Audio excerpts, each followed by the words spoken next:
What's going on, guys? Take a little tractor action over there. Big fan of that one. I like blowing in mulch there on the playground. Kind of cool. So I was talking with a close family member yesterday.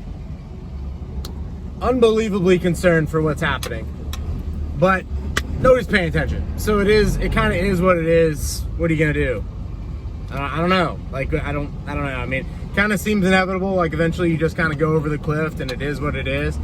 But we had a family member who's in a pinch for getting a vehicle, and they go out and they've made terrible vehicle decisions in the past. Like they've upgraded from one vehicle to the next vehicle to literally the same model, but this one's got sunroof and leather.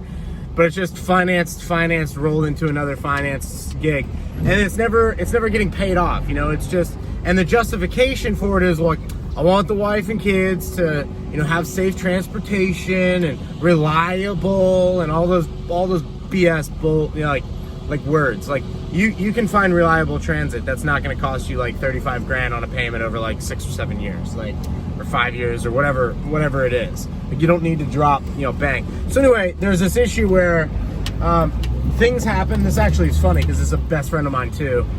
Same month. But in the past month here, both of these guys have experienced a little boom on the road.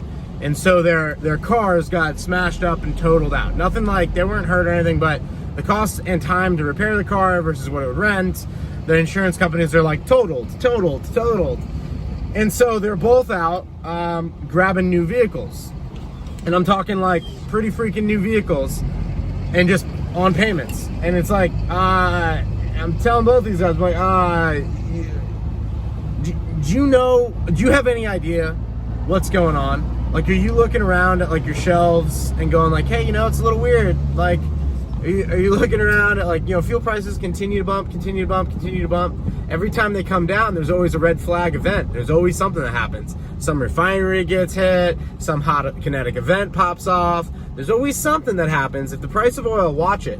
If the price of oil ever goes below $70 a barrel, some cyber attack will hack a pipeline. Like, it'll just happen. Like, they will not allow the price of oil to go down below $70 a barrel by design. It will not be allowed to occur. But it can definitely go to 150, 200, 300. It can continue to go where it needs to go. Because at the end of the day, Agenda 30 literally says, like you're not going to be driving cars. We don't want you to drive cars. Like, that's the whole entire point, is to get the peasants in line, to get them to take their mandated medicine on schedule when they're told, to get them a digital currency reader in their palm. A few people watching this be like, oh, that's so far away. I would argue less than 60 months. I would argue that cash will be out of society in America within the decade, for sure. Sorry about the bumps. I would argue that it'll probably be less than 5 years, and I would say completely gone in 10. And it'll likely be illegal or just not even used or not accepted or taxed, probably highly taxed, because in America we like the illusion of freedom, like, oh, you're free, but you're not. You're the only nation in the world where you can leave the country for a period of larger or longer than 12 months and you still owe an income tax. Nowhere else in the world is that true. But in America, you are a nation of slaves. If you look at your U.S. passport, it literally says property of the United States government. I mean, yeah, you're a slave, man. I mean, there's only place in the world where, like, I mean, they will come get you if you are not playing, according to their rules. I mean, very few countries are gonna pursue their citizens like the United States does, and it's, it's the illusion of freedom.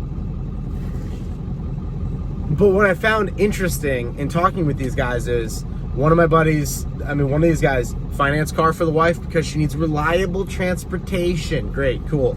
Oh, we need something to tow the camper. What camper? Well, we're gonna buy a camper. Hey, bro, I got this camper. What do you think about it? Okay, cool. You paying cash for it? No, bro, I'm gonna throw it on pay. Oh, okay. Oh, yeah. That doesn't sound like why, bro? You could use that payment and stack physical silver or stack anything that's going to keep going up in value as they continue to print, and wait until this whole entire house of cards cracks and then buy deals. Oh no, man, we got a 2-year-old now, man. We don't want to miss out, on time, you know, with the kids. We want to make sure that, you know, we can go all these campgrounds and all these places that she's never going to remember. Like, you know, and so now it's like, all right, every other weekend or every 3 weekends, now you got like those bills that are added on. Oh, well, we're having fun. Yeah, but you haven't earned it yet, dude. Like, I'm all about it. I'm not anti-camper, but you haven't earned it yet, dude. And you know, these are buddies and friends of mine and family members. It's like, I don't push too hard on it, because it's like, you know what? When this thing hits the wall, it's going to be epic, because we've got, I mean, both of these guys, combined household income between them and their wife is north of $140,000 a year. Savings that's stacked in a bank account, like ready to deploy, less than $5,000. Dude, what's going on? Like, you've got to be kidding me. And they just assume that, oh, the income's always just going to be there, man. It's not going anywhere. You know, we've got decent, like, one of their wives is a doctor. You know, so it's like, oh man, nothing could ever happen to that. You know, like, that just is what it is. And it's like, man, it's just the wrong way to look at it, man. A wrong way to look at it. I mean, so many things can happen. You know, jobs change. I mean, relying on somebody else that's going to write you a paycheck to pay your 2 financed cars, your financed house, your financed camper, and then God knows what else is on a student loan. I mean, one of these guys, student loan into the 90s. Student loan into the 90s. And it's like, I love these guys, but it's like, it's the entire culture. It's the entire nation. And so debt allows us to continue to consume more than we produce indefinitely until it dries up or the credit lines stop. And this is what happened with one family member. Oh man, we didn't get approved for that new car. What am I gonna do? I'm in a bad spot. Like, now I've got this situation where one of my cars is fine, but my other car got wrecked, and now I need to finance a new car, and they won't let me have 2 car payments. And it's like, wow, that's not good, man. You know, it's like, it's, you know, because now you're in the spot where you feel like you need it for your job. You're a gerbil running on a wheel. And you guys know this. You guys in this audience know this. But it's bizarre to me, because it's like, man, you're literally one missed paycheck away from being late on that car, being late on that camper, being late on the house, and one of these guys rents the house. And so it's like, you think your rent's gonna go down, or you think it's gonna go up from year to year, from here on out? You need to get into some sort of property at some point. Like, that's just what you need to do. I mean, you're at that phase in life where you need 2 paid for cars and a financed house, not a rented house and 2 financed cars. Like, you're in a spot where no matter what you do, you're always in the same spot month after month, year after year. But it's the entire culture. And so I believe that we're in an inflationary period of time right now, because people can continue to spend, prices can continue to rise, the money printer go burr, and then what will happen is, oh, I didn't get approved for that new car. Oh, my credit line maxed. Oh, my credit card got canceled. Oh, I didn't get approved for that new house. And we go pump, pump, pump, and we start to pump on down. How much is that new platinum truck now? It's 30 grand. If that's what I got in my account and that's what Trav is willing to pay for it. Yeah, it can be 60 grand all day long, as you got a 21-year-old kid that can get a credit score decent enough to grab that thing at $750 a month. Sure, it's $60,000 or $80,000 or $70,000. Sure, but like, as far as what I'm willing to pay for a truck with like 30,000 miles, it's 4 or 5 years old, 30 grand. That's what I'm willing to. Otherwise, I'd rather keep my cash. I'd rather keep my cash and buy 1,000 ounces of silver. Like, which one do I want? Like, F-250 with 50,000 miles and DEF fluid on it that I can delete, and obviously because I'm in a state where I could do that. But do I want that liability, or 1,000 ounces of silver that's non-taxed and probably 10 to 100 times undervalued? I'll wait. You know, that silver will hit $100 an ounce. It'll hit $150 an ounce. That platinum will go from 60 to 40 to 30 to a moment where it's 25, because a guy's just got to get out of it. And I'll scoop it. I'll trade one for the other. So instead of handing over my 30 now, I'll stack my 30 in 1,000 ounces, and then I'll wait. And at some point, those 1,000 ounces will be worth 90 to 100, and that truck will come down to 20, and I'll take a quarter of the stack. Not all the stack, not all 30, like originally. I'll take a quarter of the stack, buy that truck, and I still got my quarter of the stack. And when things settle down and calm down and we know what the new rules of the new system are going to be, I'll buy some property with it, here or elsewhere, because it's the only asset that I can move out of the country without paying tax on. One of the only assets. There are other ways to do it. But you just call Brinks and you have it moved. It's not a big deal. And it's a non-reportable asset. So I don't have to report it to the IRS on what my metal holdings are. It's how the rich and the elite do this. Likewise with land held offshore. Like any land you own that's foreign, you don't have to report that to the IRS. Everything else you need to report. Even if you own Tokyo Stock Exchange stuff and you haven't been in America for the last 4 years, but you got that US passport, you will be paying taxes on those dividends. Yes, you will.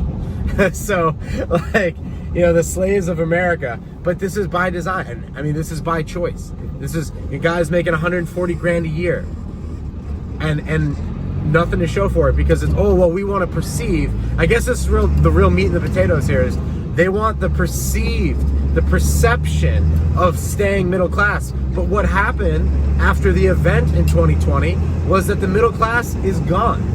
We just haven't looked around and Instagram hasn't reflected it, and Facebook isn't up to date on going like, that guy, and that guy is not in the middle class. You either have or have not. That's it. There's two groups of people here. And so the people that are in the have not are like, oh, I want to look like I got the financed F-150, man. I got the lift kit on I'm sending my boy Trav some pictures of the new tires on the F-150. Like, bro, you don't even own it yet. Like, what are you doing? You know, like, get some silver in the bank. Hey, man, you got any silver? I got nothing. Dude, your boy Travis, he loves you, and he's trying to tell you it's 10 times undervalued at minimum. It's possibly 100 times undervalued. That's not crazy. Look at what Bitcoin's done in the last 10 years. It's not crazy. Look at how much of it is available. Look at how much of it is involved in every card, every piece of electricity, every phone, every camera. Everything needs silver, and there's not enough of it. It's literally going to go extinct. It's in the math. It's in the math. The price is going to have to rise high enough to make it to justify opening up the landfills, pulling out that old modem from the 80s, and melting that thing down to recover it from the new iPhone 29. What's the price going to go to? Who cares? The price in US dollars doesn't even matter. But the point is that it's got to go. It's got to go. But instead, what these guys would rather do is pay 5, 6, 7%. In some cases, homie got bad credit, it's going 15, 20% because, oh, well, the wife needs I need reliable transportation to get to a job to provide for my kid. No, you don't. You need a bicycle, or you need to rent a house closer to your job, or you need to figure it out, or you need to go rent a car for a little bit. Like, you need to figure out, you need a carpool, man. You need an Uber. You need to figure your shit out. You need to get on Instagram or Facebook or whatever and find yourself a $2,500 car with decent tires and brakes on it, and then save another $2,500 bucks. Because it's not like you don't have the income. It's not like you don't have 10 grand a month coming into your household. So it's not going to be a lot of months, you know, and you save half of that. And just don't pay on your credit card. Just don't pay. Screw your credit score. Let it go, man. Do you first. You'll save 5, 10 grand. Trade your $2,000 car. Now you got $7,000 car. You save another 5 grand. Then you save your trade your $7,000 car. Add 5 grand. Now you got a $13,000 car. You're only one step away from being where you want to be, which is like a 1,500 4x4 pickup truck. You need 18, 20 grand. You get yourself into that thing, especially within the next year, for sure. Just keep saving and keep waiting, because what's going to happen is, like, homie just rolled by in the Raptor. He doesn't own it. None of these people own these things. And what's going to happen is eventually the banks are going to go, we can't loan at 2% rates anymore. The inflation in the country is public at this point in time. It's probably going to end at 8, 9% this year, like for 21. It's going to end at 8, 9%. That means I can't loan you money at less than 8 or 9% because I will lose purchasing power. I've got to loan you money at least at that, and then above that, so I can earn some profit as a bank. And so people don't understand is that the interest rates are going up. Like, what's happening? What's going to happen to housing when the interest rates go up? Not like you're getting a home loan for 3.5%, 4%. No, you're paying proper rates. 10, 12, 15, 18%. Oh, it can't happen here. It did before. Like, when my parents got their first house, the interest rate was 18.5%. It was just normal. But the inflation at the time, like, it wasn't that outrageous. Nonetheless, people are not paying attention to what's going on, and this debt and this excess spending will be inflationary until it's not. And then it will be hyper deflationary. I'm talking, who has the cash for the platinum? Who has it? How much is it? That's the price of the truck. Well, it'll get repoed. These things, I mean, you're talking millions of cars around the world will get repoed. They'll find themselves at auction, and they will go for the price at the auction. The price can go as low as $1. I mean, it can go as low as, we can't store this car here, and it needs to go, it needs to get on a truck, it needs to get out of here. So the price is, it was written off in a bankruptcy. It's already over. You know, the banks had this much debt on their balance sheet. The people that owed the money had this much debt. He went bankrupt. It's over. Here's the truck. It's sitting on a lot. It can't stay here rent-free. What's the price of it? Does anybody have any money? That's the price. It's gone. So it's going to be hyper deflationary. And then what are they going to do?